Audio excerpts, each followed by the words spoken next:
There's a world out there, a world waiting for you. Waiting to be explored.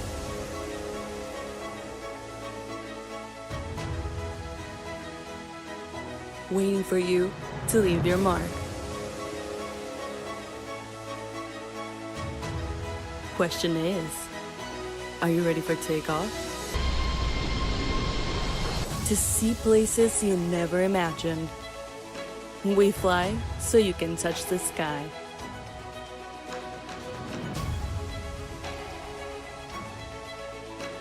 Captain Flacco invites you to sit back, relax, and enjoy the views as we take the skies.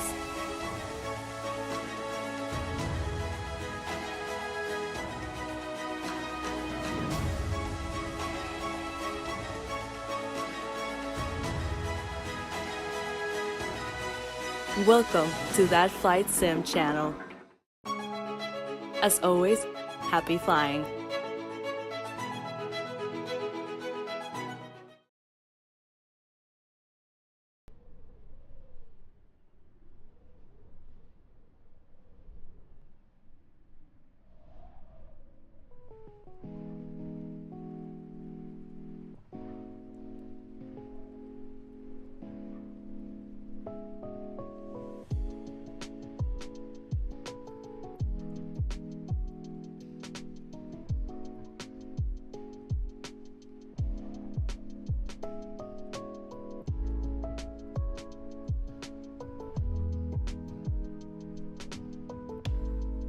What is going on, everybody? Captain Gonzo with That Flight Sim channel coming to you live tonight with a quick flight.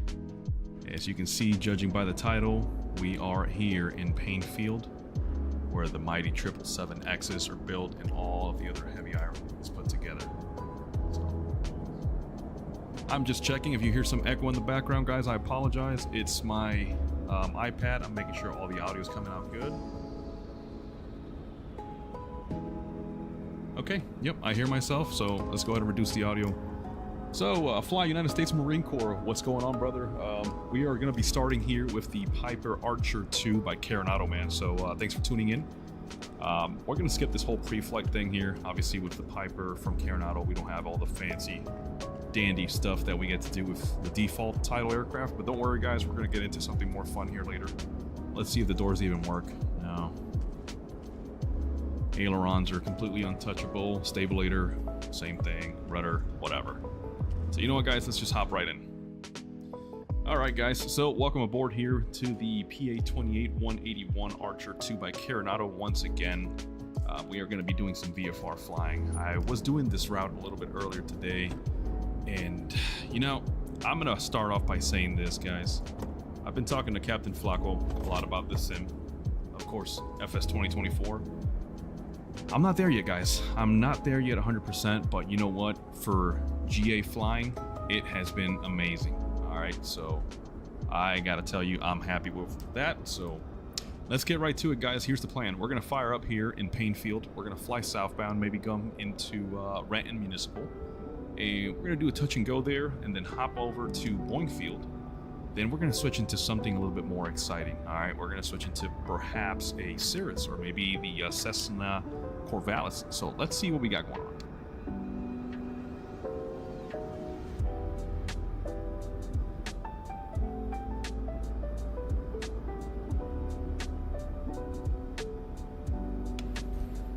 Okay.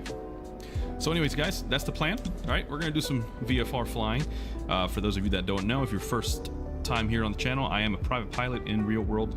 So I've flown mostly Cessna 172s, a variety of them, N models, Mike models, Rs and SPs, as well as some PA-28s, 161s Warriors, and a little bit of the Archers as well. And my favorite of all, of course, being the Cirrus family. That's our 22 turbo G5, and I believe I also flew on a G3. But anyways, we'll get to that as we go on. Let's go ahead and get this bird ready to fire up, okay? So we're not going to go through the checklist because Carenado does not have the checklist, or the EFB doesn't have the checklist here for Carenado. So, oh, they do have it. That's interesting. I checked earlier. It's okay. I'm going to do it by memory, okay, guys? So first things first, let's go ahead and get our battery and alternator switch up. Let's go ahead and throw all the lights on. Let's go outside. Let's get the nav light radio here. Let's take a look outside. Jeez, man, look at that landing light. Looks like there's a spotlight there.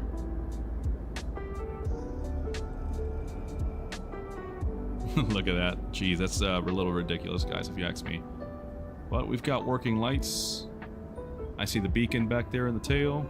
I see my right nav assembly light is on. Cool. Let's go back in there. So let's get our fuel pump going on. Let's set that mixture full rich. And you can see we've got fuel pressure as indicated by the analog gauge there. So let's go ahead and make sure we've got a fuel tank selected. We are on the left. Let's keep it on the left. Let's see how much gas we've got, guys. We've got just over, what is that, 12 gallons? Another 12. That's good with me. So let's go ahead and prime this puppy. Checklists usually require 3 to 4 good pumps for a cold start, so let's give it a shot.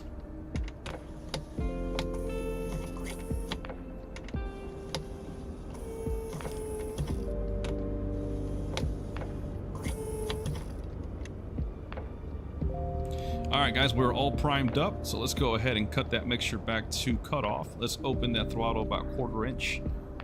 Looking around, left, clear right, clear prop. Let's go ahead and start her up. Let me turn off all these lights before I forget. Keep the beacon on.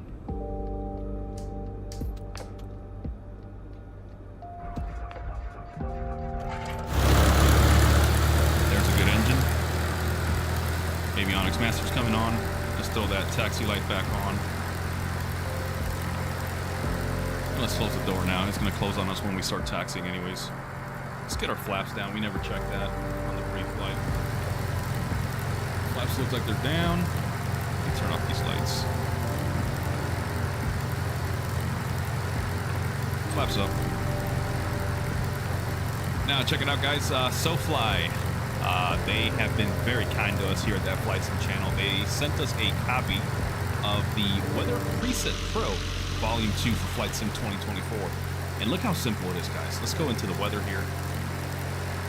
Look at all these presets that are included with the WPP or the Weather Preset Pro V2. Well, we've won a little bit of summer storms here as if we were in the UK. Look at that. Let's go into some cumulonimbus electric fury. Oh boy. Yeah, this looks wild. But you know what? I want to have a nice clean day of us just doing some VFR flying. So you know what? I like these clouds right here. This is perfect. Looks like our ceilings are at elastic wind speed, sorry. We've got clouds at about 1,500, 1,200 feet. And all the way up to 3,500, 3,000, something like that. So I think I like this preset. So once again, this is by SoFly. Check out Captain Flacco's video on the channel here about the Weather Preset Pro. It is awesome. So thank you guys at SoFly. Anyways, guys, looks like we've got an altimeter setting of 2974. Winds are out of the east at 6 knots, so we'll use that as a reference for our departure. 2974. Okay. We've got the weather set. Let me reduce the audio a little bit because I don't want it to wash out. Let's grab the master, set it back. There we go.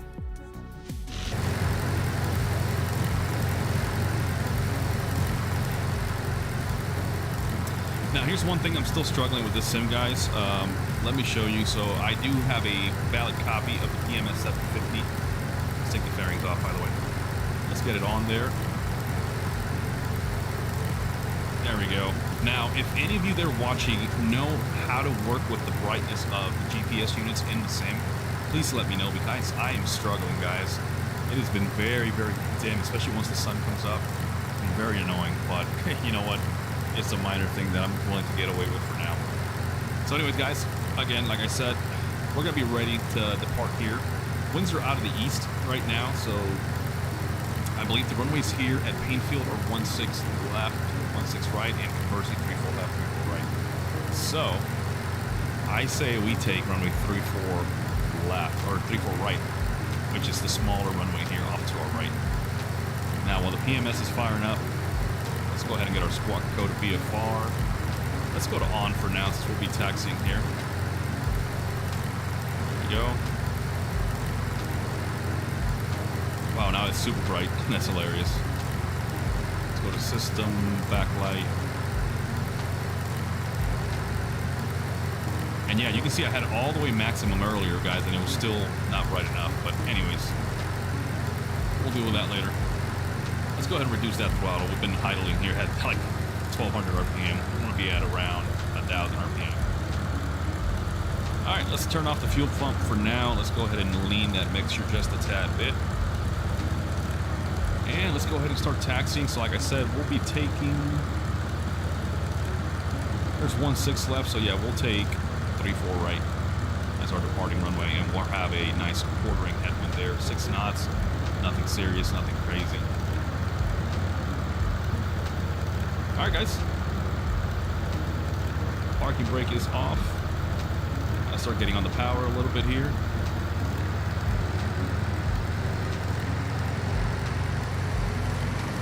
Checking the brakes. Good brakes.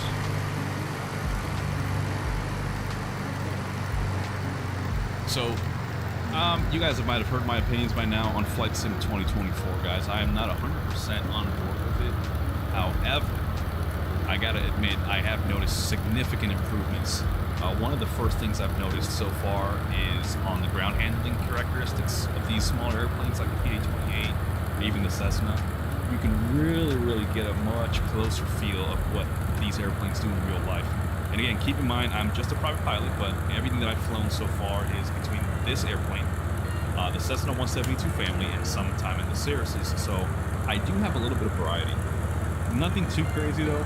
Not a lot like some other people do. There's people here who sim and they've got 20, 30 years of actual flying in various frames, so I can't compete with that. But just letting you know that based on the behaviors that I've experienced in real life, I like how the simulator is showing the ground taxi behavior and all that kind of stuff. So kudos to Asobo for doing that. We all know there's bigger issues at stake right now. I mean, look at that scenery over there. We've got some green blobs. Good lord. Oh well. But yeah, guys, so far the ground handling has been fantastic, and for me personally, where I'm really enjoying this simulator so far is in these type of airplanes, GA flying. Even with the default airplanes, guys, I don't think the same is quite there yet for all the airliner stuff that I was doing in Flight Sim 2020, but I'm just gonna wait till the sim is stable and all those add-ons are optimized for the simulator. So I'm not saying it won't be ready, I'm just saying right now, this is my opinion, my thoughts. If you feel like I am wrong, as always, guys, drop that comment below. Let me know why you think the sim is better than what I think it is. Anyways, guys, this scenery is, of course, by Drewski. It starts with Drew, okay? You guys will figure it out. They make all these sceneries up here for Payne Field, Boeing Field, and Renton Municipal. So check them out, guys. They are payware, of course, but I think they are amazing. I mean, look at the static displays over there. 777Xs with the folding wingtips. A couple of 737 Maxes. Can't beat that. So anyways, guys, here's what we're going to do, right? We're going to try to mimic real-life operations today. This is, of course, VFR flying. We're not talking to ATC right now. We're going to be pretending to do CTAF calls or Common Traffic Advisory Frequency calls over the net. So if you're somebody who's interested in real-life flying, I'm going to try to teach you a few tips and tricks. Now, disclaimer, once again, I am only a private pilot and a flight sim enthusiast. I am by no means an instructor, so please do not take anything I show you in this video or in any video ever as pure instruction for real life operations, okay guys? We have to be very careful. There's a lot of stuff you can get away with in the simulator that you can't do in the real world, so I'm going to try to give you the most realistic approach as if I was flying this plane right now in real life. And here's what I would do. First things first, right?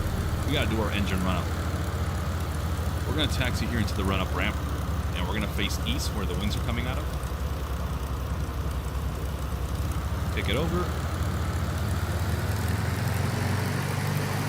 And let's set the parking brake. Alright, let's set mixture full rich. There we go. Make sure the carb heat is off. Carburetor heat is off. Okay. And then what we're going to do is we're going to run to 2,000 RPM, guys. So let's bring that throttle up.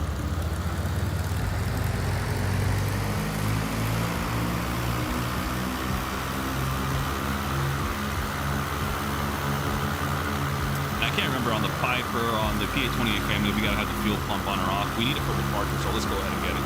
Anyways, let's go ahead and do our mag checks. Let's go to left magneto. You can see the RPM slightly dropping. Let's go back to both.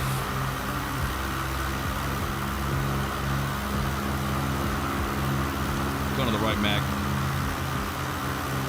And you can see the drops there, and both of them are pretty similar, so nothing alarming, nothing telling me there's anything wrong with the engine. And looks like we've got clean fuel tanks, good to go there. Now, if we introduce the carb heat, we should see a slight decrease in RPM. Let's see. There it goes. Beautiful. I'm happy that Carenado modeled this nicely. Let's take carb heat off. It's not that cold outside. We don't need it. Now let's check the idle. Make sure the engine holds and doesn't stall out.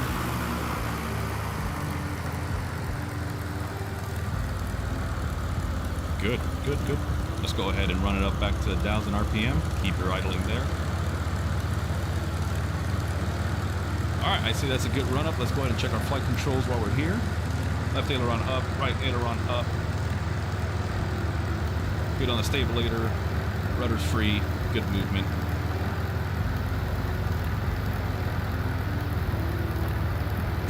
Fly USMC. Hell yeah, brother. We've got no time to waste, my friend. We got to get on it. Yeah, Southwest likes to taxi fast, don't they? All right, anyways, guys, let's go ahead and close the window up. Let's go ahead and get set up for departure here. Let's make sure our elevator trim there is pretty neutral. I like that setting. So we're going to be looking to rotate around 55 to 57 knots. So let's make it happen, guys. Let's go ahead and release the parking brake. Make sure full reg fuel pump is on. Let's go ahead and squawk with altitude reporting. And before I forget, altimeter. I did not set that up. So we're going into 2974. There we go. So with the airfield elevation, we're about 560 feet. So we'll use that as a reference if we come back to Painfield. But anyways, guys, let's go ahead and get ready to take the runway here for departure. And then I'll start making some CTAF calls here. So again, CTAF is CTAF, or Common Traffic Advisory Frequency, which is used in uncontrolled airports whenever ATC is offline. That way pilots keep tabs on where everybody's at and nobody crashes. So Painfield traffic, Archer 47405, taking 34 right for departure. We'll be heading south this morning. Painfield traffic.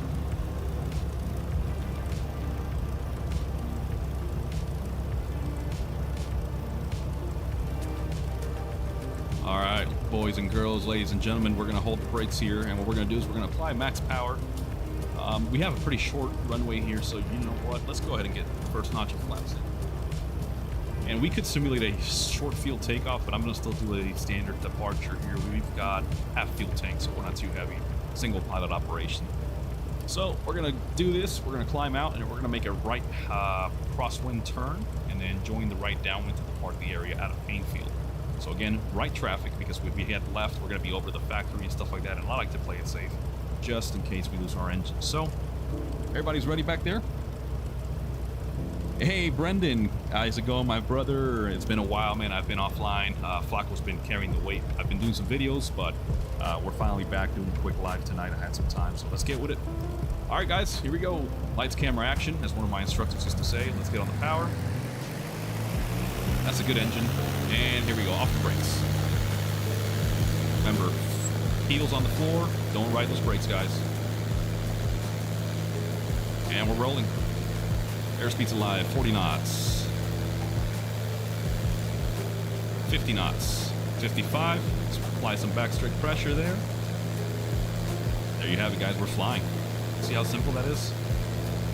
Now let's keep an eye out on our turn coordinator. Remember, as that engine is full power and we're slow, the aircraft is going to want to yaw a little bit, so we're going to have to apply a little bit of right rudder to compensate. Trimming, we're trimming. And you see we're climbing straight at the factory there, so let's keep climbing, let's keep climbing.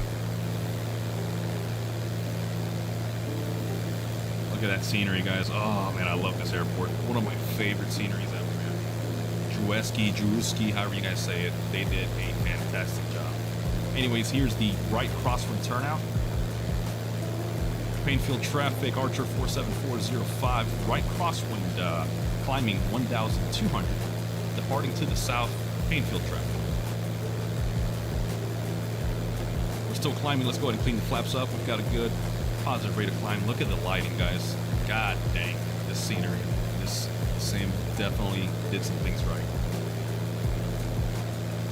Let's go ahead and make the right downwind. Painfield traffic, Archer 47405, turning right downwind, departing to the south, 1,500, Painfield traffic. All right, guys, so now we're going to establish ourselves on the reciprocal heading here of 160, give or take. And we're going to level off about 1,000 feet off of where we just took off out of, which was like 560 feet. And there we go. We are established on a right downwind. Let's release that right rudder pressure just a bit now that we've gained some more airspeed. And let's bring back that RPM into the green, somewhere around 2200 RPM. There we go. And we're flying, boys and girls. We're going to keep the fuel pump on right now because we're going to climb out.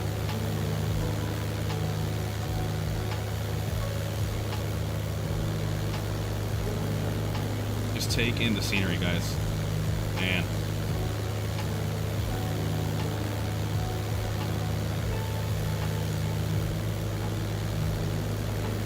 Alright, let's get back on the full power and let's keep climbing. We're going to take it up to, let's say, 4,500 because we are on VFR. Painfield traffic, Archer 47405, departing the area to the south. Last call, Painfield traffic. Now, I'm not being too specific. Obviously, in real-world operations, I try to be as precise as possible. But right now, this is just a simulator, so we're just having fun, right? So now we're back on full power, still climbing. Let's go ahead and turn southbound 180.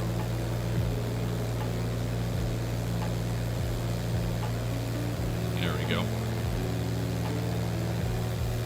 And we're just trimming the airplane, guys.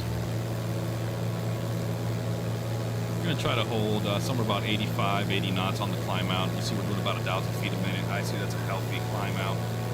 Forget the V speeds for this plane, but they're very similar to the Cessna 172, somewhere in the 77 to 80 knots. I could be wrong, but right now we're just having fun. I don't want to be too specific. I do have the checklist somewhere for the real live airplane. I just don't feel like dragging it out right now for this quick flight. So here's what we're going to do, guys. As we're climbing out, we're going to head down to Renton Municipal, and then we're going to go ahead and do a touch and go, then touchdown at Boeing Field right across the street. We're going to shut down, park the bird, switch into a Cirrus, and then we're going to run into some more complicated stuff because the Cirrus is such an amazing plane, one of my favorite airplanes I've ever flown in the world. And I'm going to show you how to have some fun with it using the Garmin family of avionics that it has. And as we're climbing, let me take a look at the comments over there. Yeah, Brendan, the career field or the career mode on 2024 is painstaking. It's definitely a pain in the butt, but it's so fun. So, Fly USMC says, same for me. Just finished off the jet cert. About to create my first cargo company with 182. Awesome, man. I did. So for me, I got to my commercial pilot license. I did both check rides, right? The private and the commercial. And then I stopped there.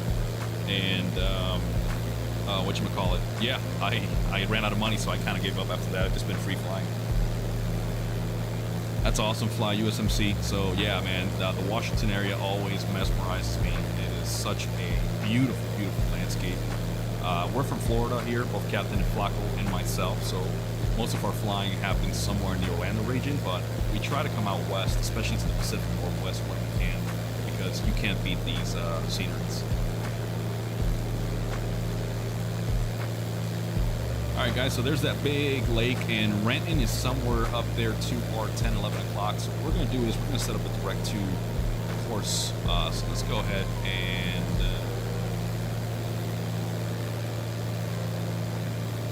nope, cancel that. Direct to. Why is it doing this? Come on.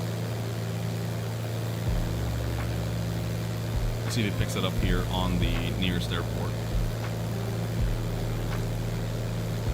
And we're still climbing again. We're going to get to 4,500 and level it off.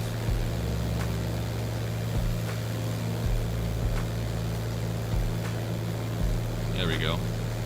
There's 4,500, guys. Let's go ahead and let's keep it right there. We're gonna reduce power once again.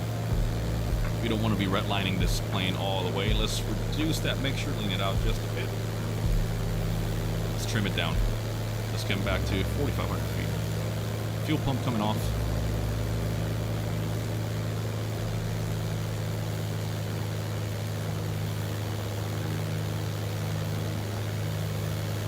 There we go, that's good enough. So let's go Kilo Romeo November Tango. Enter that, activate.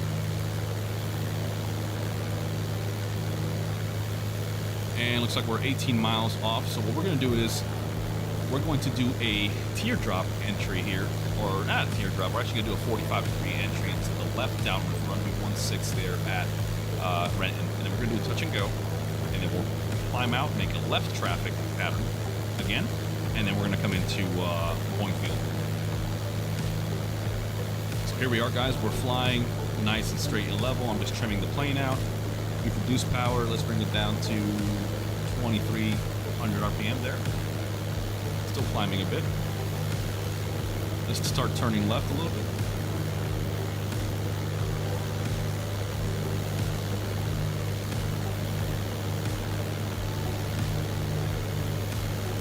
And guys, again, this is where I think this simulator is really, really shining, man. Doing some VFR cross country flying like this. Ah, man, I love it. Flying in real life is pretty expensive. If you guys are playing the career mode, you guys know that it takes money to make money, and that couldn't be more true of aviation. So here we are, 16.5 miles from Renton Municipal. So in just about another 5 or so miles, we're going to begin our descent and start joining that left traffic pattern from 16.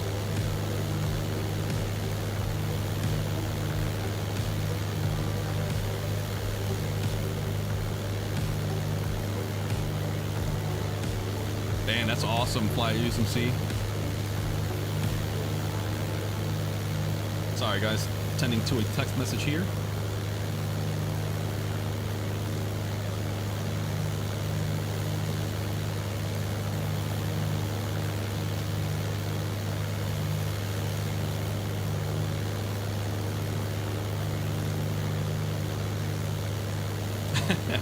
The 182 is staying with me until FS 2026.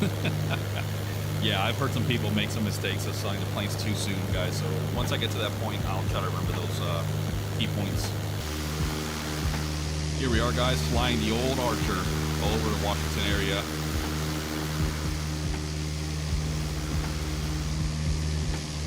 Again, guys, the weather preset you're seeing is from SoFly, the Weather Preset Pro V2. They were friendly enough to give us a copy so we can try it out. Shout out to SoFly for being amazing, and guys, we're loving it. There's so many presets to choose from. Check out Captain Flacco's video on the channel highlighting the various options they give you. So there is downtown Seattle, if I'm not mistaken. Yep, there's the famous Space Needle down over there somewhere. And just up ahead, off of our nose there, you can see Boeing Field. And then just to the south of that, there is the SeaTac International Airport with 3 runways. We won't be going there today. We'll stay out of that airspace. But once again, we'll be making some CTAF calls as we approach Renton to let people know that we are coming in for the traffic pattern. Guys, and once again, just a disclaimer, this is purely for entertainment purposes. Just have some fun. So don't take any of this as instructional for real life flying. I'm just a private pilot, not a certified flight instructor by any means. Just another bonehead that loves to fly here in Flexo. So take everything I do and I say with a grain of salt. If you want to mimic it on the simulator, go for it. I feel like it'll help you get into a more realistic procedure. Right now, we are, let's see where our airspace looks like. So I believe Boeing Field should be a Class Delta, and Renton as well. I could be wrong. They've got to be Class Deltas at least. So that means that for Class Deltas, you have to establish two-way communications. That means you tell them your call sign. They acknowledge you back with your call sign. And that's the first part. You got to establish that two-way comms, right? Now, most of those airspace go up to about 2,500 feet above ground level. So right now we're at 4,500. We're technically outside of that. But keep in mind that if you're flying in real world, you are going to have to be careful with the airspaces. You don't want to be piercing people's airspaces without establishing proper comms. Okay, guys, I think I see Renton out there in the distance. Yep, I see the runway, so let's go ahead and start descending here. Let's bring back that power. Let's set that mixture full rich, preparation for our approach. And I believe the field elevation there at Renton is about 22 feet, so we're going to be establishing ourselves for a standard traffic pattern altitude of 1,000 feet. We're 10.7 miles out. I'll begin making my calls here shortly, and again, we're going to be making a 45-degree entry to the left downwind for runway 16. Excuse me, runway 34, sorry. I am completely backwards here.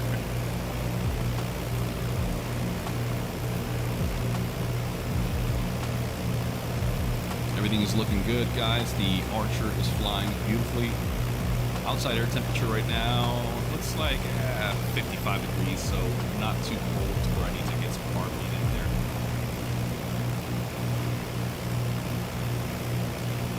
And look at that lighting, guys. Oof. I've done several flights in real world here in Florida with some early morning dawn conditions, and yeah, man, nothing beats it. Nice, calm air, quiet radios. Even if you're flying near like MCO, there is a lot of airline traffic stuff happening there, but it gets really heavy towards the afternoon and evening.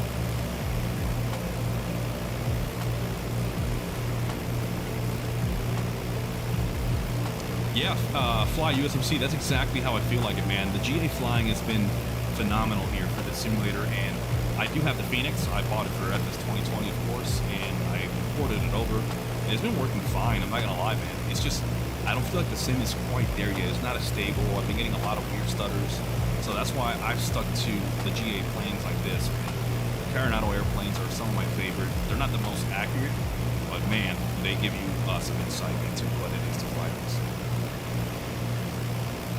So there it is, guys. You see that baby blue line that we're crossing over on the GTN 750. That is the Class Delta airspace over Boeing field. So because we are descending, we should have definitely talked to them. We're going to pretend we're not in their airspace right now. We're going to go right around them.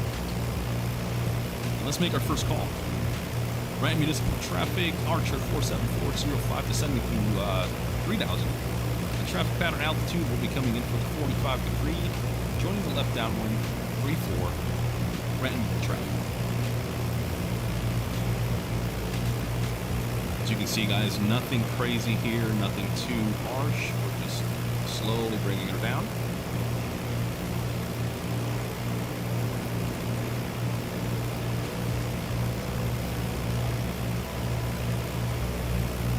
You can see how I just brought the power back down to about 1600 RPM, and we're just descending nice and easy.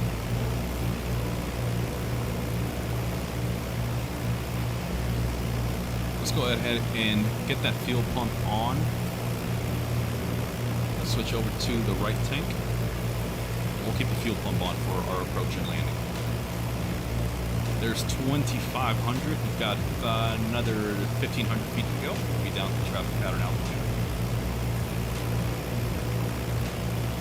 As you can see the runway there just at the edge there of the lake. So we're coming in at about a 45 degree, and then we're going to go over the hills there to the right, and then make our left downwind, left base, final for our victory.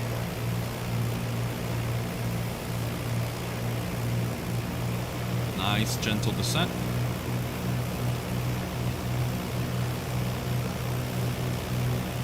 Let's get some outside cameras. I forgot you can't control the plane with these cameras anymore. There we go. Let's keep coming down. So yeah, we're about 5 miles, so we should have definitely been a lot lower than that. So let's go ahead and increase the descent rate, reduce power. Renton Municipal Traffic, Archer 47405, descending to 2000, about 4.5 miles to the northwest. Inbound for the 45, into the left downwind, runway 34, touch and go, Renton traffic. So mixture's full rich, we've got the fuel pump on, carb heat is off.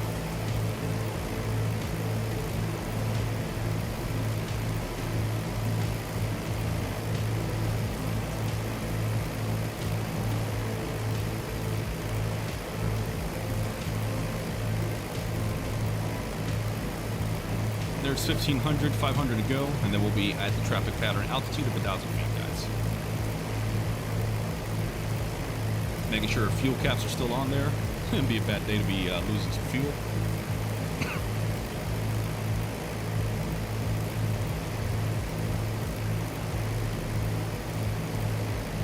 And then for that left downwind, we're going to try to establish ourselves about a mile to a mile and a half parallel to runway 34 for the downwind. You can always use the wingtip there somewhere in your wing as a reference to kind of line up the runway. You guys will see here as we go.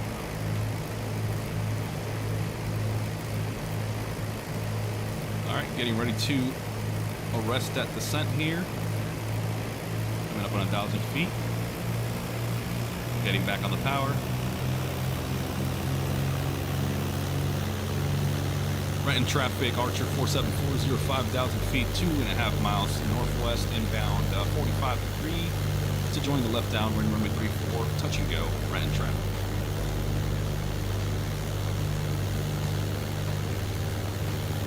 There we go, guys. We're holding off at 1,000 feet. Don't forget to retrim the aircraft. And let's go ahead and start turning the left downwind here.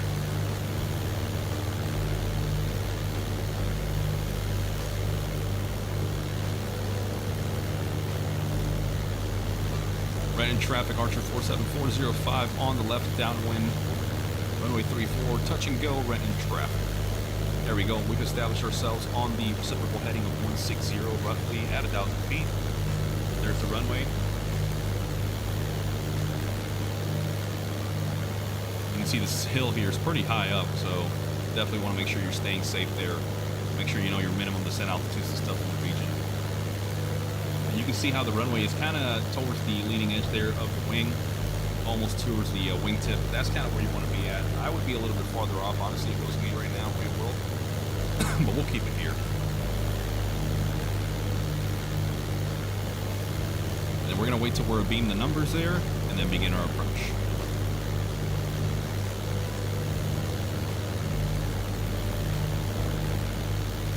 All right, we're abeam. Let's go ahead and reduce power. We're going to establish a nice descent rate of about 450 feet a minute to 500 feet a minute. Obviously staying safe with these obstacles below us.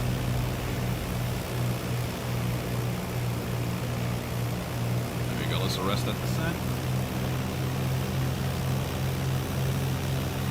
Let's begin our left base.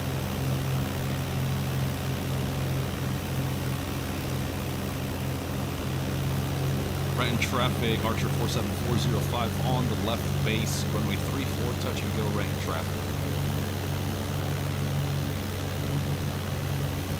Still going a little bit too hot for flaps, so let's reduce power, increase pitch a little bit. Let's try to square off this base a little bit. There we go.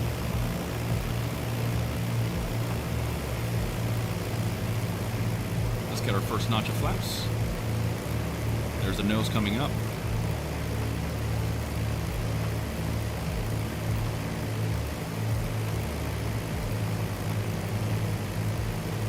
Let's go ahead, full flaps. We're in the white band of the airspeed indicator there. Let's go ahead and set ourselves up. And let's make that left turn final. Renton traffic, Archer 47405, turning left final for runway 34, touch and go. Renton traffic.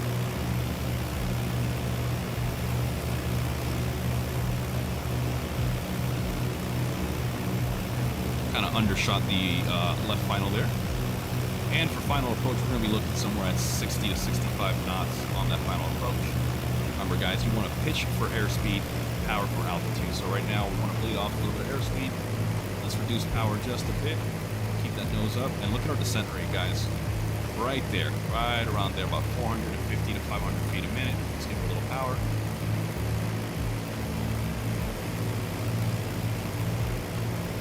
Right a little bit, we're a little bit off center. Look at that airspeed, 65. That's beautiful right there. Renton traffic, Archer 47405, final 34, touch and go, Renton traffic. Now our eyes are glued on the runway there.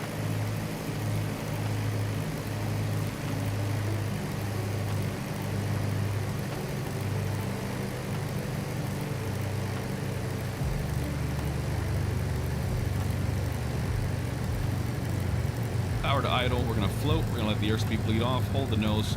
Resist that temptation. Resist that temptation. And we're gonna transition to slow flight. Let the airspeed bleed off. There we go. Flaps up. Full power. There's 50 knots, 55 knots rotating. And we're back up in the air, guys. Renton traffic, Archer 47405 on the upwind, touch and go, runway 34, Renton traffic. There you have it, guys. That's how you do a touch and go in the PA-28 Archer 2. A little bit of right rudder, get that turns coordinator ball back center. There we go.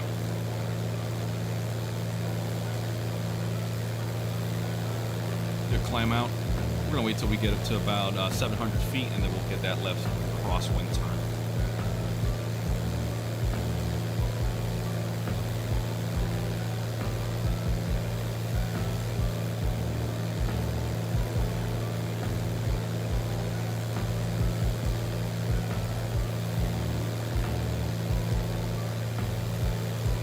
There's 700. Let's begin that left crosswind. Right in traffic, Archer 47405, turning left crosswind on the touch and go. Runway 34, right in traffic.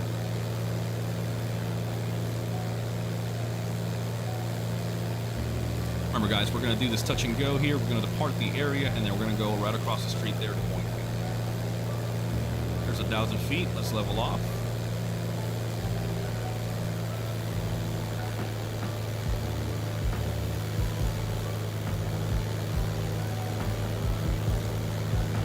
Right in traffic, Archer 47405, turning left downwind, runway 34. Right in traffic.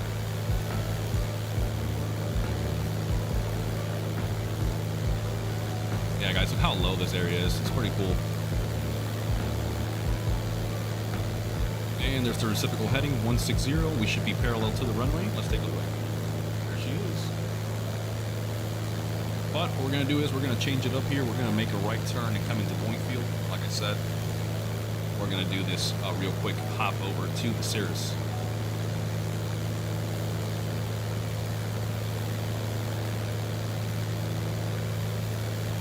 Mr. 67 saying, "Hoorah!" Hell yeah, devil dog. All right, boys and girls, so we're off the CTAF. Let me make the final call. Renton traffic 47405. We're hopping over to Boeing Field. We don't like your airfield. Last call, Renton traffic. All right, guys, let's bank this bad boy over. Let's come into Boeing Field here. No CTAF calls because our simulator, our plane, our environment, we do what we want, right?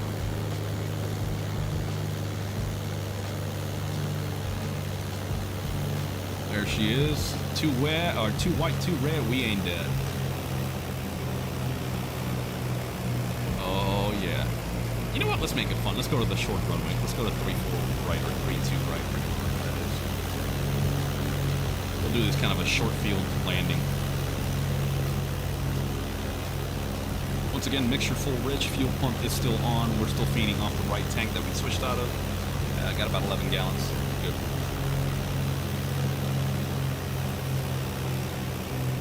Alright guys, so we've got a short runway up ahead, and again, the idea behind a short approach and a short runway, not a short approach, sorry, short runway, short field landing is to come in as slow as possible, and get on the ground ASAP and take advantage of the runway before it runs out. We're in the white band, let's get full flaps. There's the nose one to come up.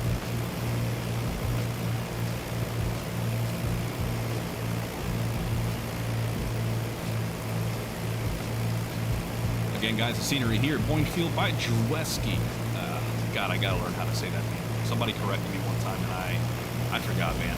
Sorry, guys.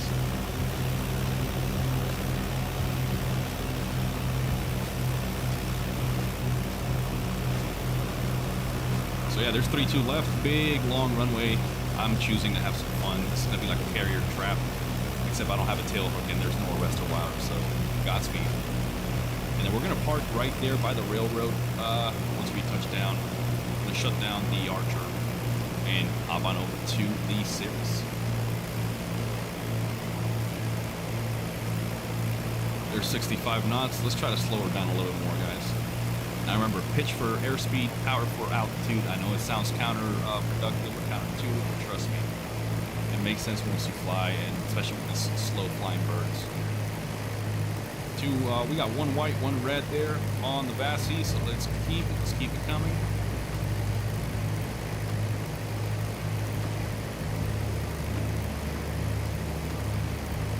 Trimming it up. Let's keep that descent rate. We're just over 500 feet a minute now. There's about 60 knots. This is perfect.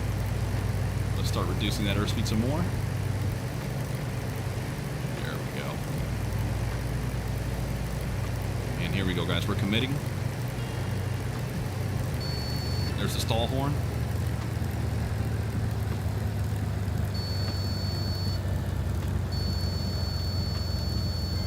And here we are, guys. That's how you do a short field. Not really, nothing special to it. We've got plenty of runway.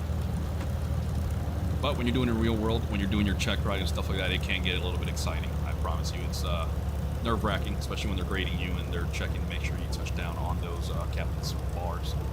Anyways, guys, let's vacate the active here to the right on Alpha 3. We're going to go over the runway hold short threshold. We're going to clean it up, and we're going to taxi to the ramp and tie her down. Make sure we're clear of the runway. There we go. Let's turn that fuel pump off. Let's bring the flaps up. Landing light off. Turn the strobes off, even though we don't have them on this bird. Lean the mixture a little bit. And let's taxi.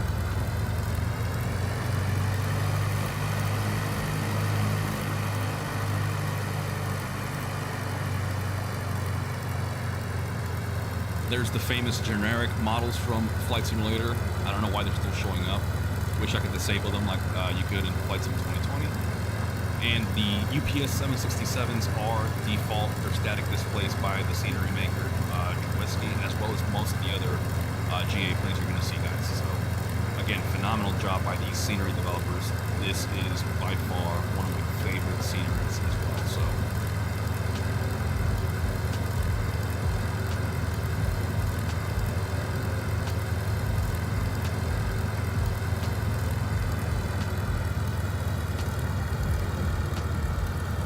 PB Impact Research saying, hey Jarhead, I just finished flying off of Cave A. I was stationed there in the 80s. Nice.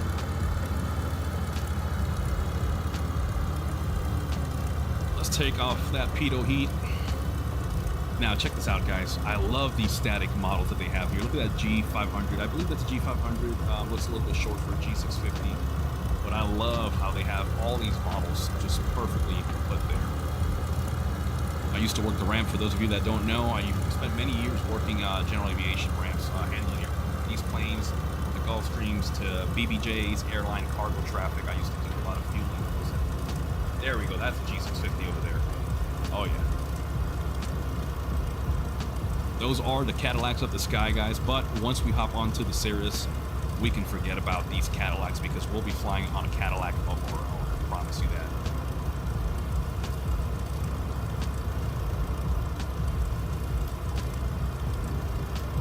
Sun is still coming up, guys. This is a perfect time to switch over to something a little bit fancier, a little bit more performance ready. So we'll be doing that here momentarily. Just hang on.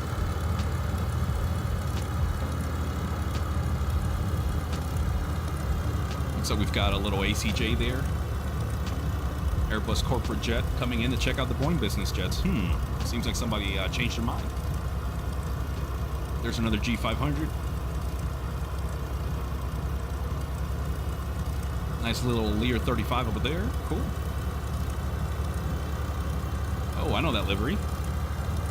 So that red and white livery there on that G500 or G650, usually that was Honeywell or Rockwell Collins, one of the two big defense manufacturers. Oh man, look at those models. Look at that CRJ in there.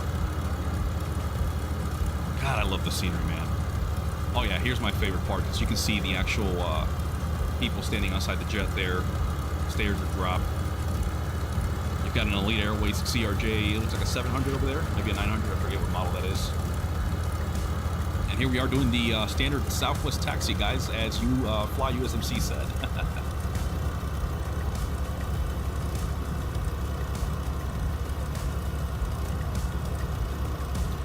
fly, so you were ATC. Dude, that's pretty awesome, man. Check it out, guys. Look at that G500 with the belt loader, which is hilarious.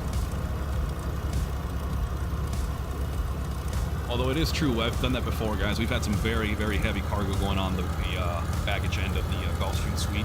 And yeah, usually we have the pilots inside helping us load some cargo. All right, let's find a spot here. Usually at the end of this ramp, there's an open spot. Let's turn off the taxi light. We won't be blinding people here. Look at the 737 fuselage just over there, heading to Renton. Little graffiti on the trains there. Sweet, we're gonna kill this ramp worker with our wingtip.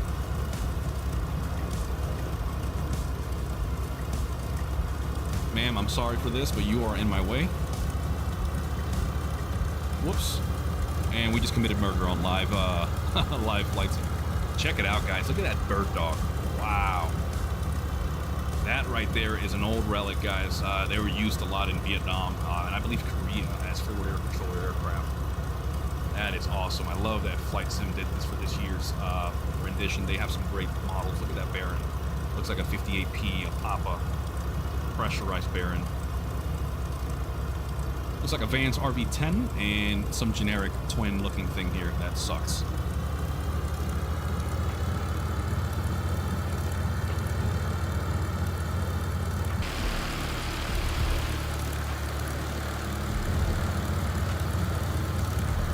All right, y'all, here we go. We're going to line it up with that T on the very left there on the last one.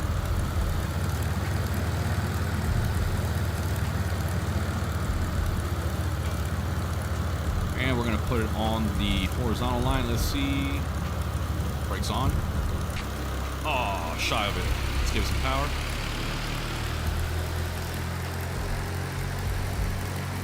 There we go.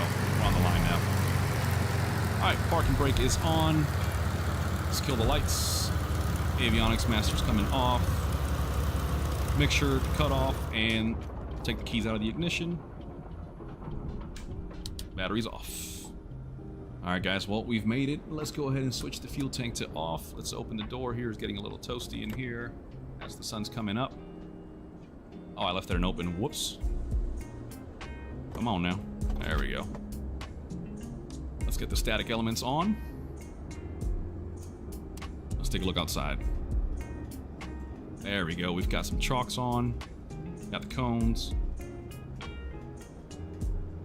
Got the pitot cover on. Now, unfortunately, we can't take these off on the walk-around mode like all the other default aircraft, but it still looks great.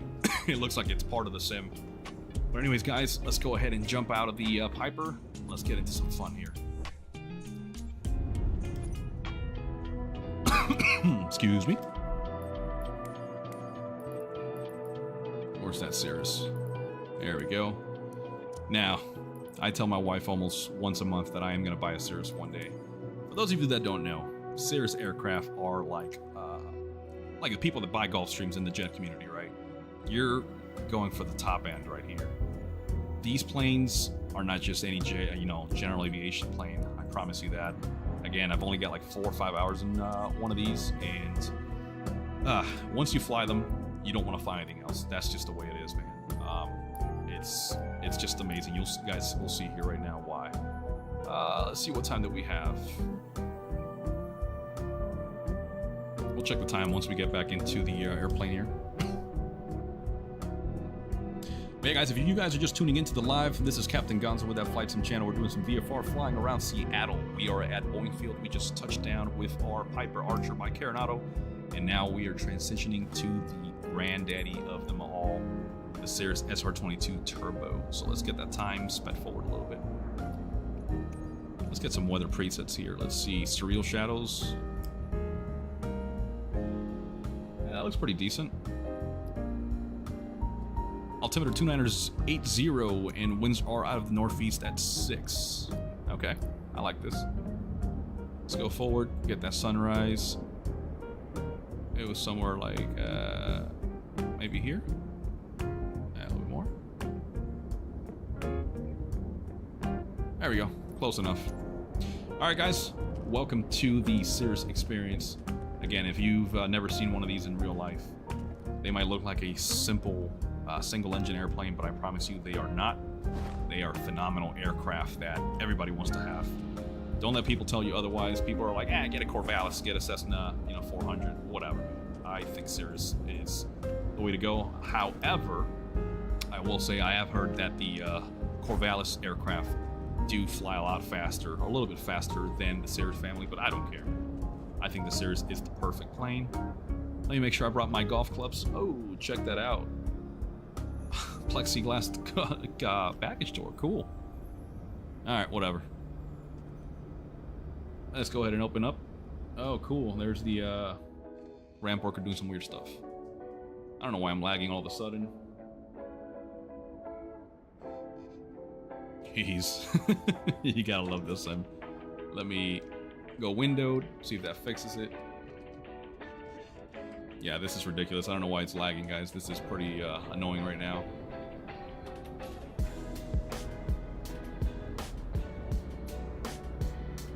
Again, this is one of the pains of Flight Sim 2024. I don't know why it does this. I haven't changed my settings at all. Let me make sure I don't have any weird stuff running in the background. Let me open up my task manager. You guys are probably not going to see it over there. Let's kill the NVIDIA container. I read somewhere that supposedly takes a lot of your GPU RAM and all that.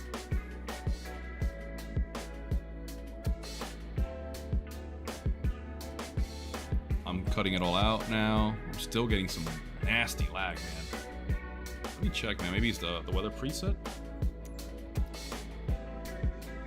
Let's go clear skies. No, that didn't really help much, man. This is pretty frustrating, guys. I apologize for this. So you know what? Let's choose a different departure.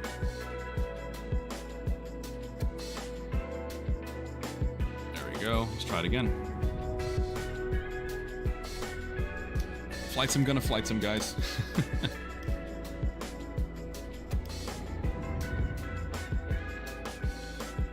And we're back in.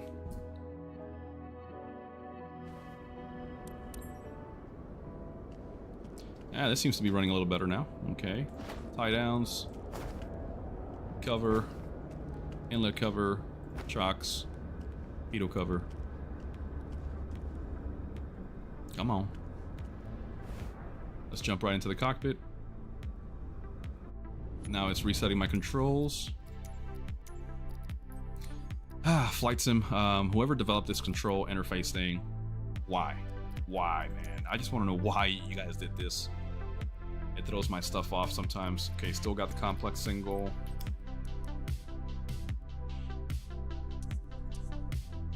Alright, so we're still good. There we go. Okay, we're good, guys. We're good. Alright, let's go ahead and get ready to fire up the old Cirrus. Let's get our battery 1 and 2 on. Now, for those of you that don't know, the Cirrus comes equipped with its own checklist. So you guys don't have to open up the EFB and go through all that. You guys can do it all from right here from your MFD. Again, like Fly USMC said, once you go Cirrus, you don't go back. So before starting engine, pre-flight inspection has been completed, weight and balance. So the way you can check that is, let's exit. And let's use the FMS knob.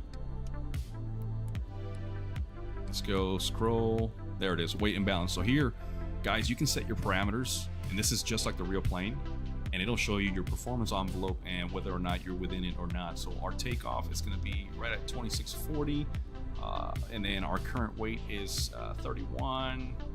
So yeah, we're well within the envelope here. You don't want to be outside of it, obviously. You can see right here, basic empty, your zero fuel weight, takeoff weight, and the current weight. So you guys can take a look at that.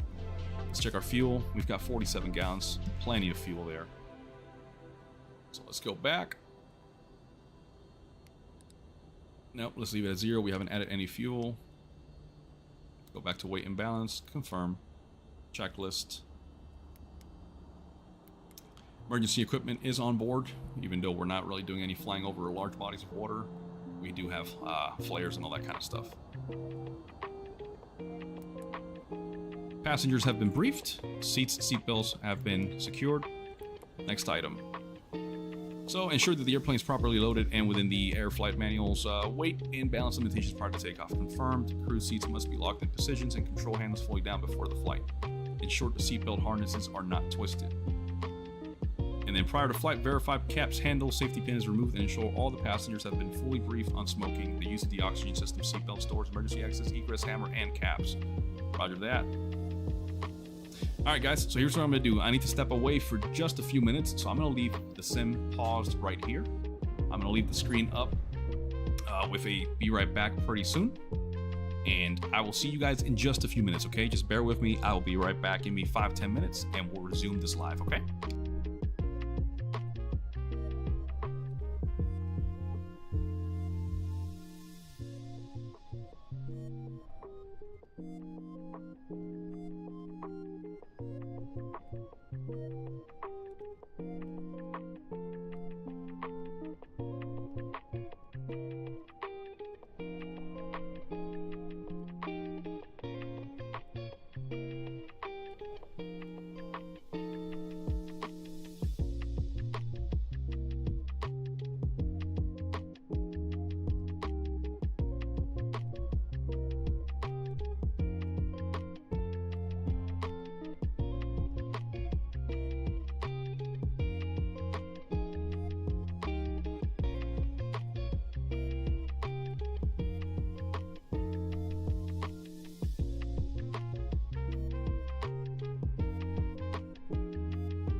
Alrighty, y'all, we are back. Sorry about that quick intermission there. We have a newborn baby in the house, and sometimes he wants to act up, and we have to take care of him, right? Priorities. So we're back, guys. So where were we, guys? Let's go ahead and take a look at our checklist here. Let me catch up with that chat, however. Looks like we got some chatter going on there. Fly USMC saying, I like the Diamond DA42 VI. You can pick up a 2022 for 1.1 with only 130 hours. Yeah, man. That is definitely another beautiful platform. The Cows DA42 for Flight Sim was one of our favorites as well on the Flight Sim 2020, and we're hoping that it makes our way over here. And thanks on the bay. Thanks for that, man. I appreciate it. All right, so let's go to the next item, next checklist. Here we go. Starting engine. Warning: if the airplane will be started using external power, keep all personnel and power units cable well clear of the propeller rotation airplane. Yep, that is a given, man. You don't want to be doing that. All right. Caution: alternator should be left off during engine starting to avoid high electrical loads. During start, limit cranking to intervals of 10 seconds with a 20-second cooling period between cranks. This will improve battery and contactor life. Roger that. So external power, we're going to go beyond that. Brakes, hold. We do have the parking brake on. Battery master switches are on. Let's check the volts. We've got 25.7. Battery showing a little bit under, but we'll get that going. Got 25.7 across the board. Cool. Strobe lights. Let's get the strobe lights on. Mixture full rich. Oh, it's already there. Wow. There we go. Power lever. Let's go full forward. And let's get the fuel pump into boost. We're on the left tank. Propeller area is clear. Confirmed. We're going to set the power back to open 1/4 inch. There we go. Ignition switch. We're going to start it and release after the engine starts. Here we go. Clear prop. Clear on the left. Clear on the right.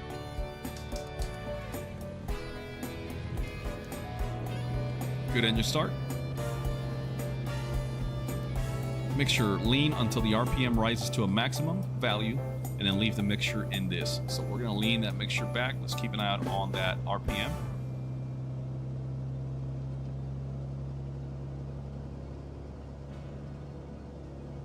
Let's bring it back. I saw 1400. There we go. That's a pretty good stable mixture. It's about halfway. And then we're going to retard the power to maintain 1000 RPM.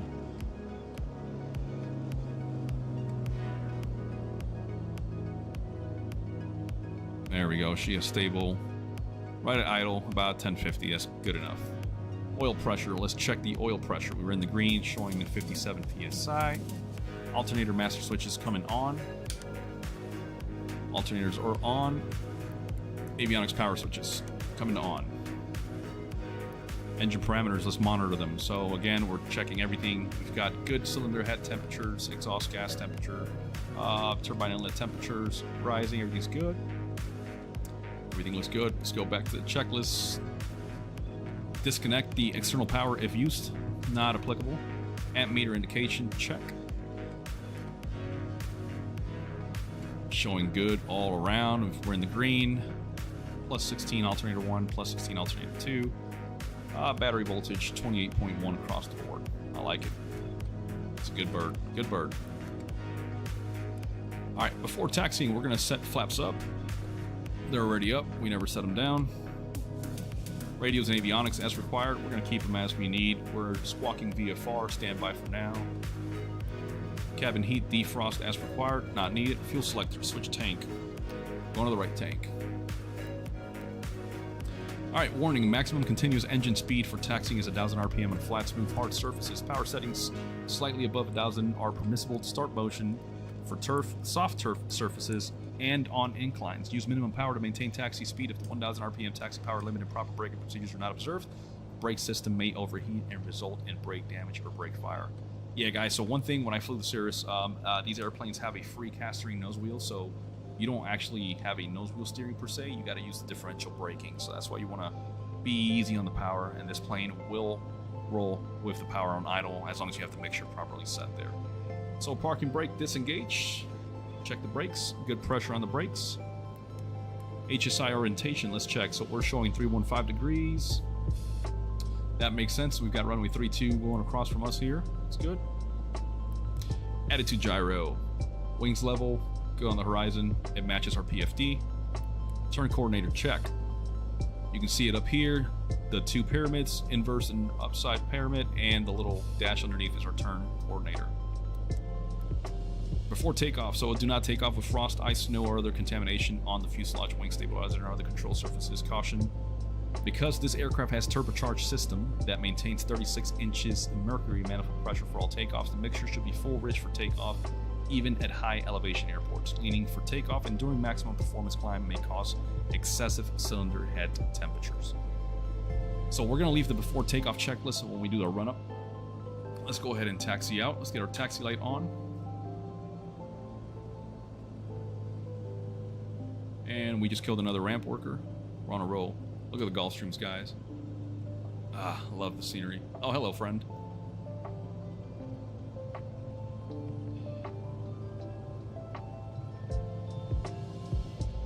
And you see this thing is picking up speed, man. Doing 15 knots already. We're just idling.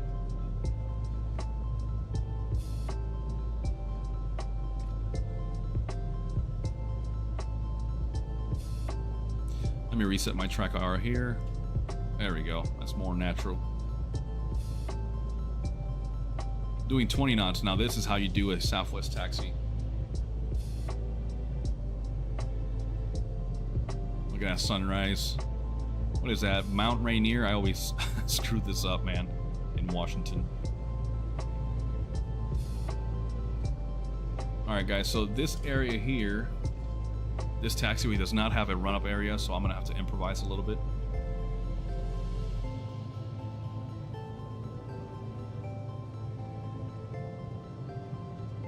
So we're going to use that little X'd out little roadway there to the left. We're going to flip the plane around here as best as we can into the wind. Now I think we do have winds calm right now, so no real wind. Let's see what we can do here. A little off-roading.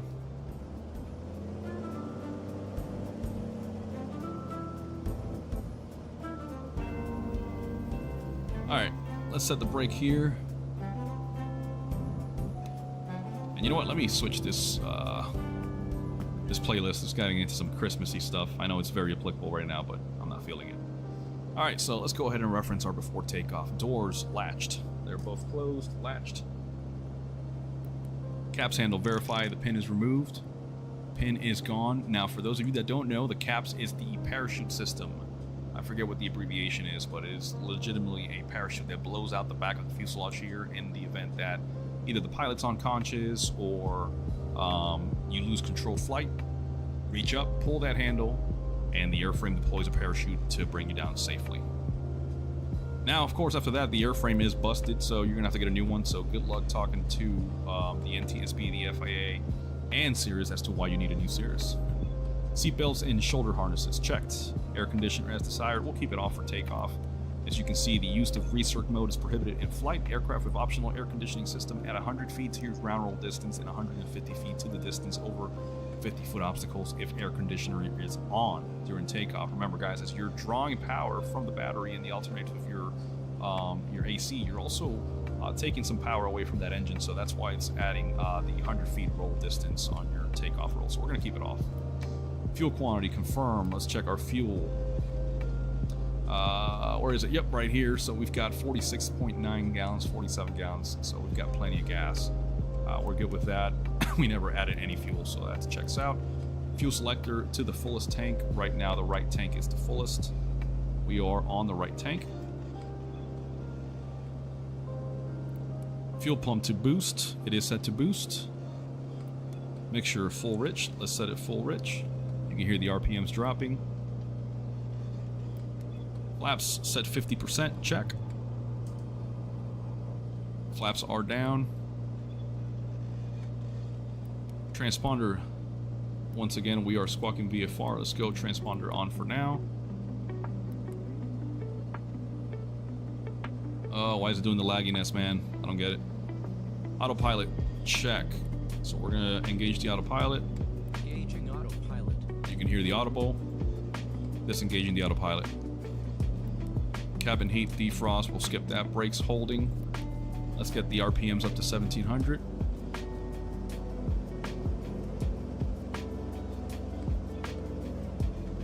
There we go, there's 1700 RPMs. We'll check the alternators, make sure they're still on. Yep, still producing good. Alright, that checks out. Pitot heat on. Let's get our pitot heat on. Navigation lights on. Let's get the nav light on. There we go. Landing light on. Annunciator lights check. So right now we're getting the parking brake cast and the roll mode from the autopilot, so we'll make sure that's disabled. Verify both alternator 1 and alternator 2 caution lights out and positive amps indication for each alternator. Once again, those are positive alternation or positive indications there from alternator 1 and 2, and the lights are out on CAS. Voltage, we just checked. Good voltage. We're showing 28.2 pitot heat as required. Pitot heat should be turned on for flight into IMC or instrument meteorological conditions, flight into visible moisture, or whenever ambient temperatures are 41 degrees Fahrenheit, 5 degrees Celsius or less. Navigation lights as desired, landing lights as required. Magnetos check left and right. So we're going to be checking the RPMs. Drop must not exceed 150 RPM for either magneto, and the differential between both magnetos should not exceed 75.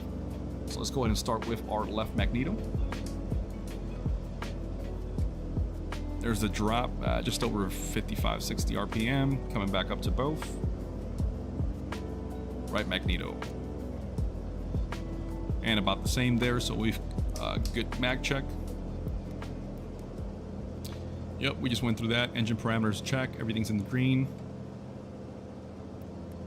Power lever to 1000 RPM. Let's bring it back down.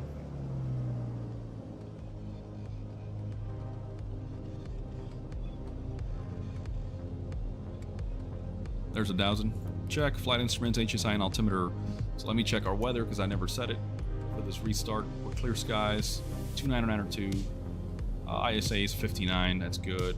Winds are out of the west at 2 knots. Winds calm. I can take that. Flight controls free and correct. Left aileron up. Right aileron up. Checking elevators back there. Can't see them. There we go. Good movement. Good rudder. Flight controls check out. Trim is set for takeoff, so we'll take a look here at the FO side. We're going to set the pitch trim up. There's the takeoff setting. Autopilot disconnect. Yep, autopilot is disconnected. If icing conditions are anticipated immediately after takeoff, we'll skip that. So let's go into checklist. Yep, enter. Normal takeoffs. So we're going to release the brakes, full power forward, engine parameters check, and we're going to rotate around 77 to 80 knots. And at 90 knots indicated airspeed, flaps come up. The fuel boost should be left on during takeoff and for climb as required for vapor suppression with hot or warm fuel. Copy that, so we'll keep it on. All right, guys, run up has been complete. Let's go ahead and taxi left here and get ready to roll.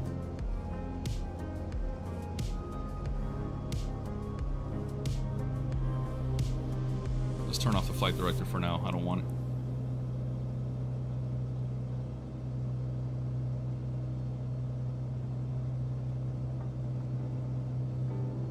Let's set transponder altitude reporting.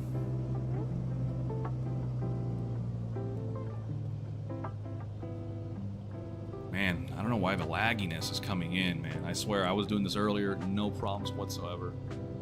I don't know, it must be the servers, but once we're airborne, it usually fixes itself, I'm assuming. All right, here we go, guys. Getting on the power. Pull forward. Good engine indications. Release the brakes. We're steering with the rudder only. And again, we're looking for 77 to 80 knots to rotate. Airspeed's alive.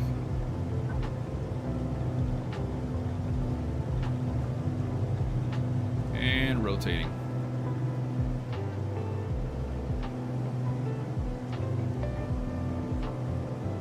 There's 90 knots, flaps coming up.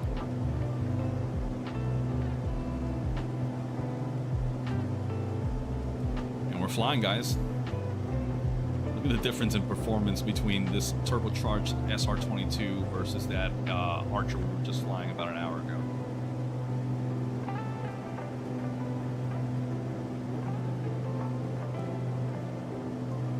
Let's go ahead and continue with this checklist. Everything checks out.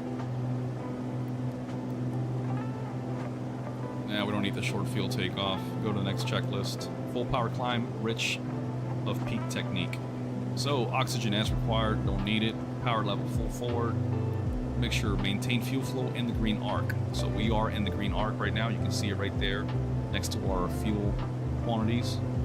36.7 gallons per hour flow because we're full power climbing out. Flaps verify up, check. Airspeed 120 knots. So we're gonna have to pitch down, let that airspeed build up. Fuel pump tube boost, confirmed. Fuel flow monitor.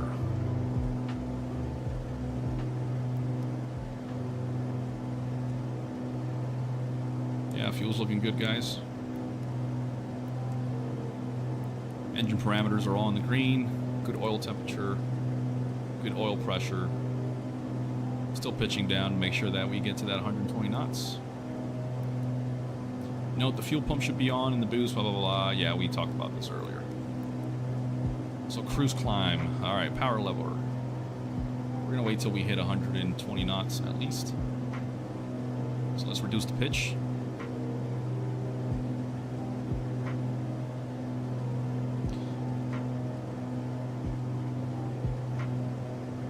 There we go. We're going to pitch to maintain 120 knots, give or take. Power lever, let's reduce down to 30.5 inches of mercury there for the manifold.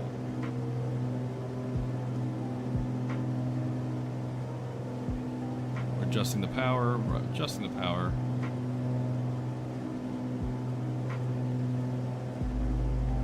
There's 30.5-ish. Mixture lean to CN target or less. Okay. Leaning the mixture just a bit.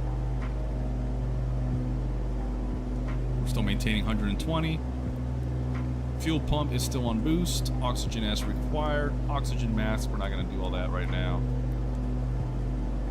Cylinder head temperatures, we're showing 320 degrees right now, which is cylinder 3. That's the hottest one. I'll take that. Cruise, so we're going to keep climbing up to, let's say 5,000. We're going to use the G1000 here to help us. I'll set the heading bug this way. Engaging autopilot. There we go, hands off the controls. The airplane is climbing. It's going to try to maintain that 120 knots. Oxygen as required. Cruise altitude, we're going to wait till we're established.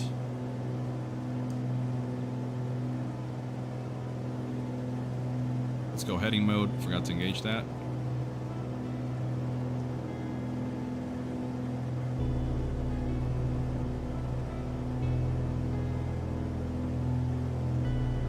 Okay, we're established at 5,000 feet.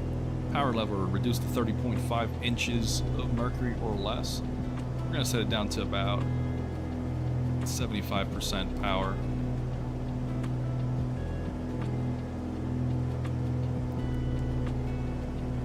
And we're going to go ahead and take off the fuel boost pump. We don't need it anymore. We're not going to be doing any flight training maneuvers. Mixture adjust.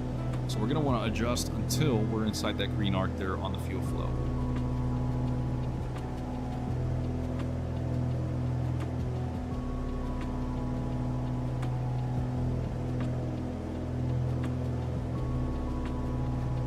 There we go, just about 16 gallons an hour on a turbocharged Cirrus. Look at that, we're doing 147 indicated, 158 across the ground. Not bad for a single engine. Engine parameters, we're still looking good. You can see our cylinder head temperatures there are all in the green. Nothing peaking. 3 is a little hotter, running at 330, 325 on cylinder 6. No big deal, everything's in the green. Let's go ahead and make a turn to the west here, so let's go 270.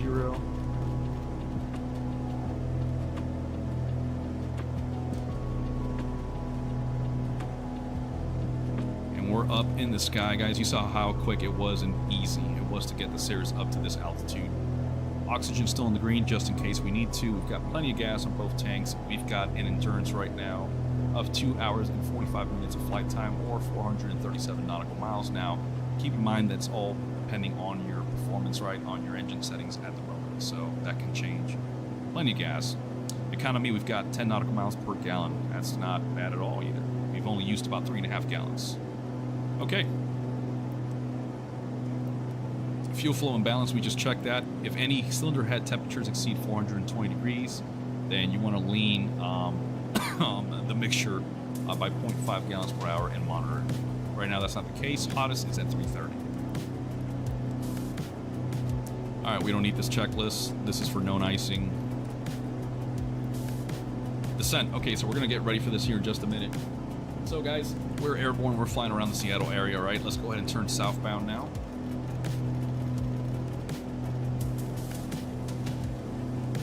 Look at the lighting. Oh my god, man. I'll never get tired of this. Switch over to the FO seat. Look at the shadows, man.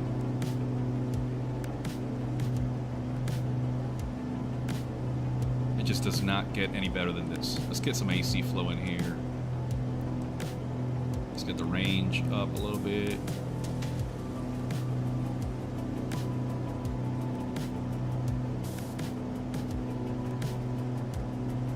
Jacob Jamerson, what's going on, man? Welcome aboard. We are on the last part of this live tonight. We've been doing some VFR flying around Seattle. We just took off out of Boeing Field in the default Cirrus SR-22 Turbo, powered by none other than the G1000 in the front perspective suite.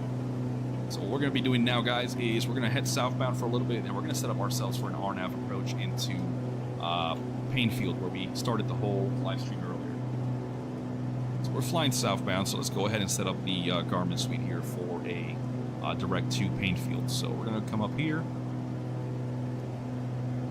Let's look KPAE.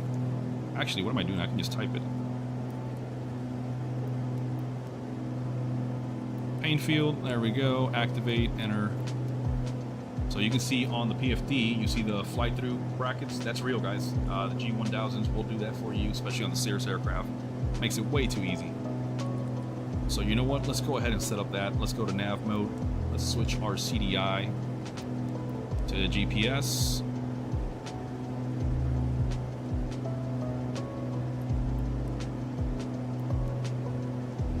I think I have to get an intercept heading here, so let's go ahead, turn left.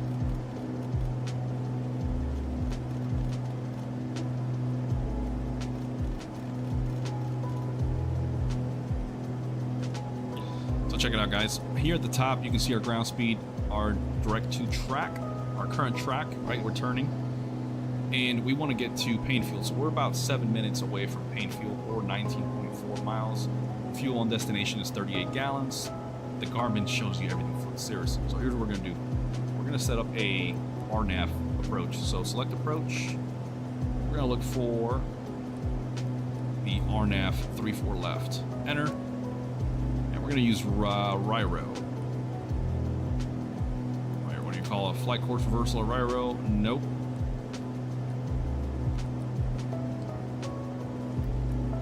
There we go. Minimums, I think they were at 1020. So we're going to use this 1020 because of the elevation up there. Yep, we're going to keep that sequence and activate. Let's go nav. There we go. Now we're following the magenta.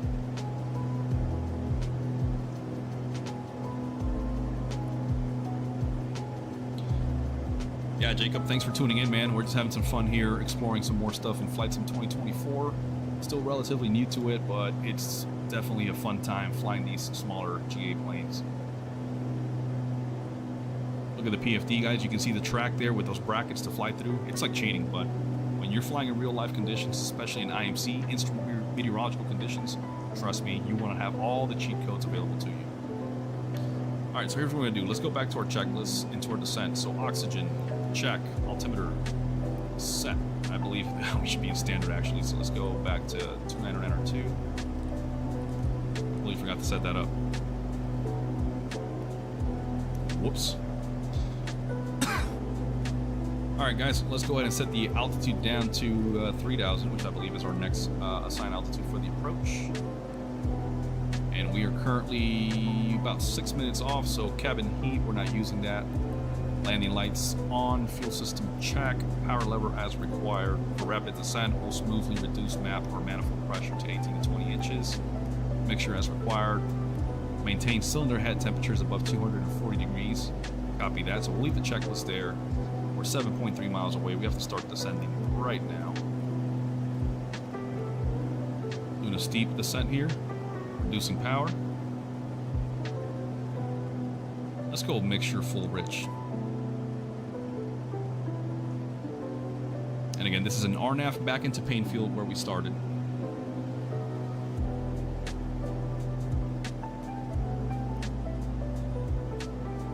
Doing a rather rapid descent. Cylinder head temperature is still pretty good. Let's continue with that checklist. Brake pressure check. We're gonna check the brakes. Yep, I got good feedback there. Avoid prolonged idle settings. Maintain a cylinder head temperature of 240 or greater. Copy that. And before landing checklist, let's go ahead and start that. Let's arrest this descent a little bit, because we're almost there. Let's check. Yep. Seatbelts checked. Fuel pump set to boost. Mixture full rich. Confirmed. Flaps as required. Autopilot as required. We don't have any icing conditions. And then we're going to have the normal landing checklist on standby. So what we're going to use is the autopilot here to go ahead and help us on our descent while we do the checklist.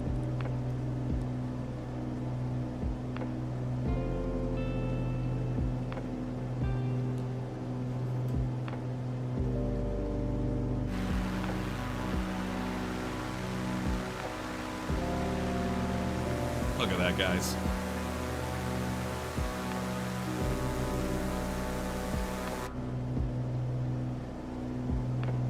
Now, if you look on the PFD, you see those brackets way up. They're still at 5,000 because that was our cruise altitude, but we have to be at 3,000 feet at Darien, which is our initial approach fix to runway 34 left and to Painfield. So that's why we're here.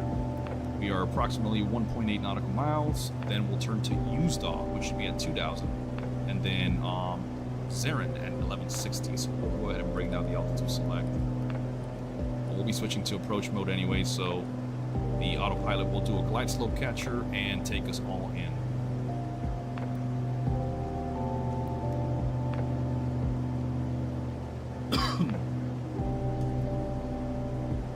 So guys, yeah, this is one of the beautiful things of having such a detailed default aircraft like the Cirrus SR22 Turbo. You have all the functionality that you would in real world conditions, and look how easy it is to fly this thing. It takes a little bit of time to practice with the Garmin suite, but once you learn it on any plane, it all transfers over. Anyways, let's switch to approach mode. You can see on the PFD, the G is magenta there, and that diamond representing our glide slope. So once it captures it, you will see the GP up here light up, and the aircraft will continue that VNAV 3-degree standard approach into runway 34 left. So let's go back to our checklist while the airplane is getting set up. Let's start slowing it down. Let's go ahead and switch tanks. Let's go to the left tank. It's got the boost pump on. You got to make sure the boost pump is on when you're switching tanks. There we go. Look at the magenta brackets now. They've adjusted to the glide path. There's the GP symbol flashing. We're capturing the glide slope, and we're established on a nice approach into 3-4 left. Flaps, we'll make sure they're 100%, and we're looking for a final approach speed of 80 to 85 knots. Power lever as required, and after touchdown, we'll hit the brakes. Caution, landings should be made with full flaps. Landings with less than full flaps are recommended only if the flaps fail to deploy or to extend the aircraft's glide distance due to engine malfunction. Landings with flaps at 50% or zero power should be used to achieve a normal glide path and low descent rate. Flares should be minimized. Normal landings are made with full flaps, power on or off. Surface winds and air turbulence are usually the primary factors in determining the most comfortable approach speeds. Actual touchdowns should be made with power off and on the main wheels first to reduce the landing speed and subsequent need for braking. Gently lower the nose wheel to the runway after airplane speed has diminished. This is especially important for rough or soft field landings. Copy that. All right, we're slowing down. Let's check our speed limitations for the flaps. 150 knots indicated for 50%. Let's get first notch of flaps in. Let's clear the checklist. Boost the range. Guys, look, this whole time my hands have been off the controls. I'm just letting this thing do its own thing.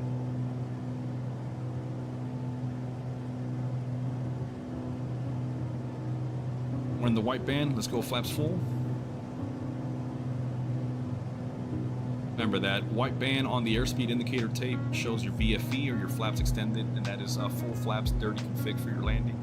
Make sure you're in there, guys, before you overspeed the flaps.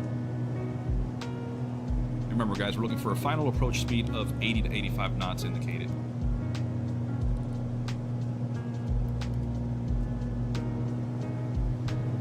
So right now, I'm just adjusting the power. I'm letting the autopilot do the rest, maintaining that glide slope.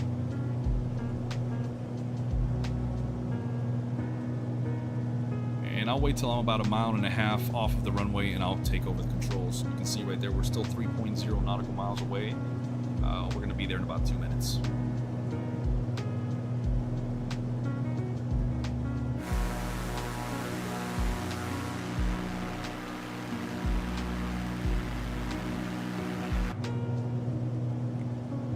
This thing is telling me I have a tailwind. I don't see that. Yeah, it's showing a 1 knot crosswind out of the west there, so I don't know what that's all about.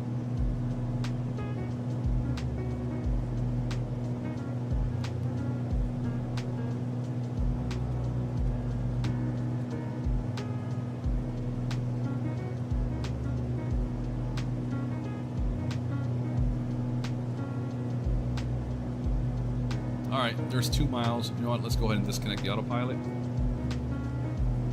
Turn off that flight director. Don't need it anymore. 500. At this point, you can look at your PFD, obviously, and use the those squares, rectangles, brackets, whatever you want to call them, as your reference points. But we are visual conditions, so your eyes had to be outside looking at that runway, guys. 500. Come a little bit right. You can see our flight path marker on the primary flight displays just a little bit to the left. There we go. Too white, too red, we ain't dead. Too red, too white, we aye.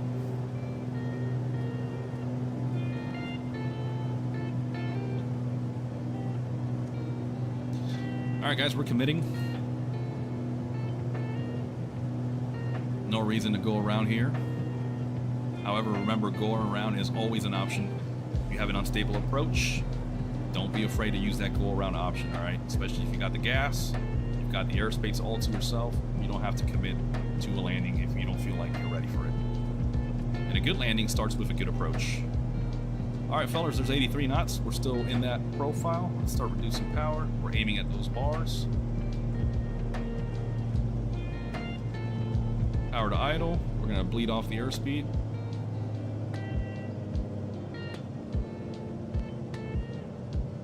And we're gonna float her down, pitch up, let it bleed off.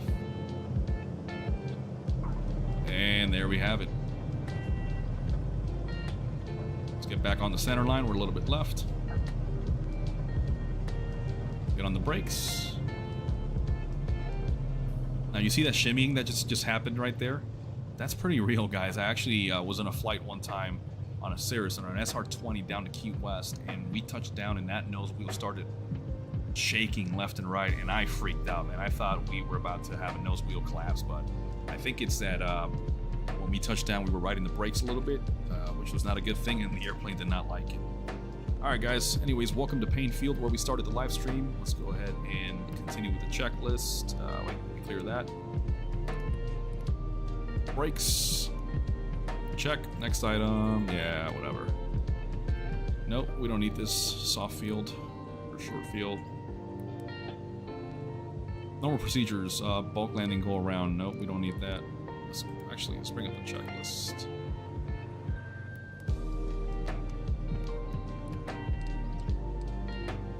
There we go. After landing, that's what I want. Power lever to 1,000 RPM. There's about 1,000. Fuel boost off. We don't need it right now. Make sure we're going to lean to obtain maximum idle RPM.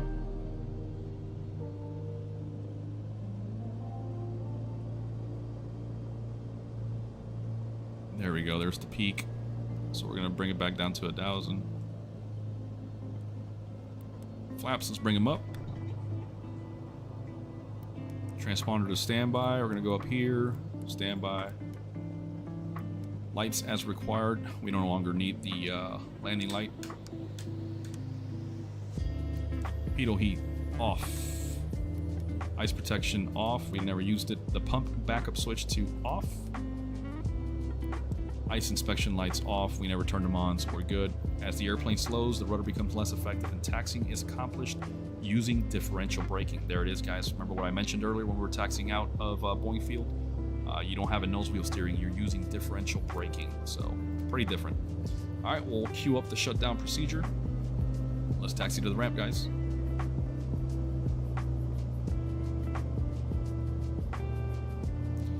Look at those 777Xs there with the folding wingtips. Just beautiful airplane, man. Can't wait to see them operational.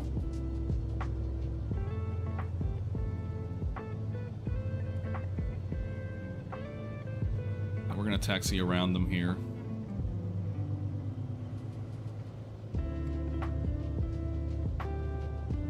Not a bad way to start a day, huh? Look, I wish I could do this in real life all the time, man. Like I said, I'm still trying to convince my wife to let me purchase a Cirrus, but she is not about it. Not yet, at least. So we're working on it. I have to justify to her why I want it.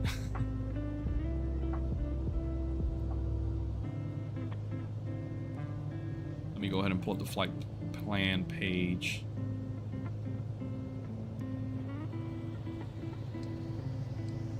Yeah, we'll clear it later.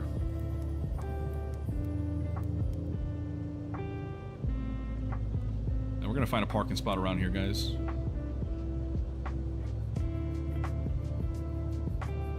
Look at the shadow of the propeller right in our face as we're taxiing in. And we're crossing right underneath those winglets, it feels like. Or wingtips.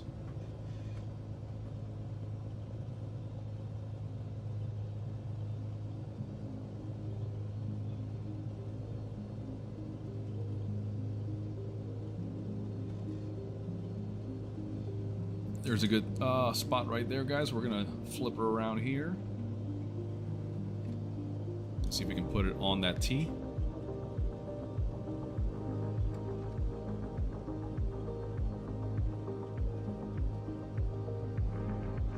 Get on the brakes. Let's see how we did. Ooh, just shy, just shy.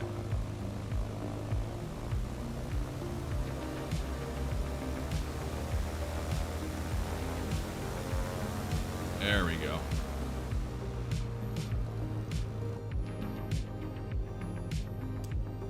We're getting the stutters. Pull the brake. Let's go to the window mode. Come back. There we go.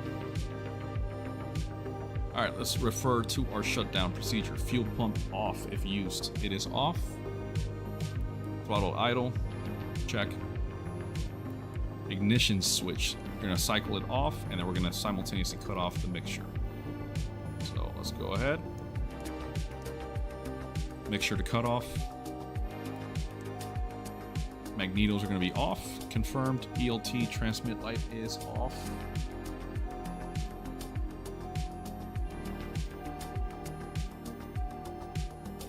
I guess it was off. There we go. Chocks, tie downs, and pitot covers as required. Alright, note that the engine hesitates as the switch cycles through the off position. If the engine does not hesitate, one or both magnetos are not grounded. Prominently mark the propeller as being hot and contact maintenance personnel immediately. After a hard landing, the ELT may be active. If this is suspected, press the reset button. I'm glad that did not happen. And that's it, guys. So let's go ahead and kill the light switches, make sure everything's off. Kill the avionics. Turn the alternators off. And let's kill the battery. And we have successfully landed and shut down the Cirrus. Now, it's a shame that we can't reinstall all the static elements like we did on the startup, but it'll have to do for now. But anyways, guys, this will conclude tonight's session of doing some VFR flying here in the Seattle region. I want to thank our followers and those people that tuned in to watch. You guys are the reason Captain Flacco and I are doing this. And for me personally, it's been a while since I've been able to get on and do a live. So I'm just happy to be back and doing the kind of flying that I love, man. And before I get off, take a look at my character. You guys know that I'm a huge sucker for DCS world as well, and I always wanted to be a fighter pilot. And there I am flying with an O2 with an actual helmet there like the fighter pilots wear. So don't judge me, man. I may or may not do this in the real world. People look at me all weird, but whatever. But anyways, guys, I hope you enjoyed this session. Again, thanks for tuning in. This was just some VFR flying around the Seattle area in some of our favorite airports, in some of our favorite airplanes, starting with the PA-28-181 Archer 2 by Carenado, finishing it off with none other than the Carenado, or not the Carenado, the default Cessna, wow. The default Cirrus SR-22 Turbo. So guys, hope you enjoyed this, hope you learned something from it, and if you guys want to see some specific tutorials on any of these airplanes, please let us know, because we are going to be working on those anyways. You guys saw that we put out a tutorial for the Caribou and for the L-39. We plan to do that with every single airplane in the sim, guys, so definitely stay tuned, because these are coming your way.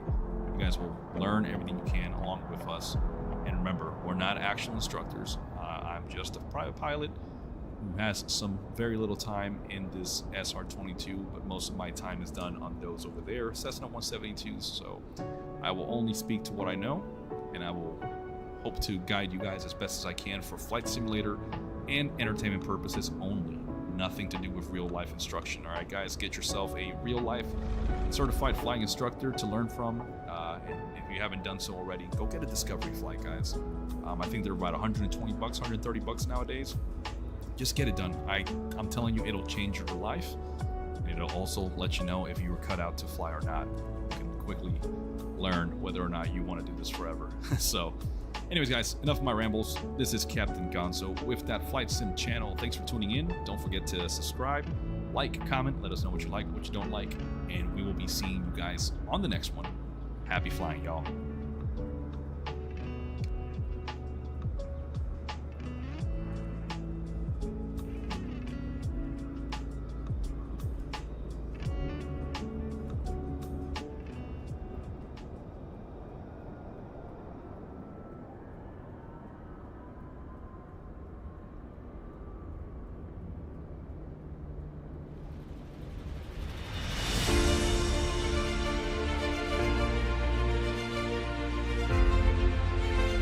Thank you for choosing that Flight Sim channel.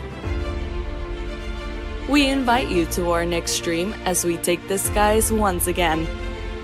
Until next time, and as always, happy flying.